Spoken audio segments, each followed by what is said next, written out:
আসসালামু আলাইকুম, সবাই কেমন আছেন? তো বন্ধুরা, আজকে একটা গুরুত্বপূর্ণ পরামর্শ বা টিপস দিব। এই বিষয়টা হয়তো অনেকে জানেন। এই যে দেখতে পাচ্ছেন, আজকে আমি অনেকগুলো টমেটো কিনে এনেছি, প্রায় 10-15-20 কেজির মতো। তো এই টমেটো সবগুলো কিন্তু একদিনে খাওয়া হবে না।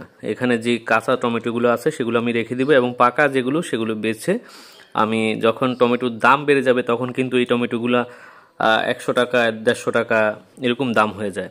তো এখন যদি আপনি এই পাকা টমেটোগুলো রেখে চাটনির মতো করে, বা যে সস বা টমেটো মজুত করার একটা সিস্টেম আছে দেখতে পাচ্ছেন, এখন সেটাকে বাছাই করা হচ্ছে পাকা এবং কাঁচা টমেটো।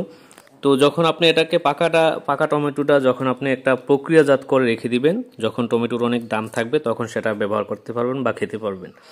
তো সেই বিষয়টি আসলে অনেকে জানেন বা অনেকে জানেন না, যেহেতু এখন সময় টমেটোর অনেক দাম কম, 15 টাকা 20 টাকা কেজি, আপনি চাইলে কিনে রেখে দিতে পারেন, সেটা কাজে লাগবে। তো সেটাই করা হয়েছে আমাদের বাসায়। তো এই যে দেখতে পাচ্ছেন টমেটোটা প্রসেসিং করা হচ্ছে, এখান থেকে এটা আবার মজুত করা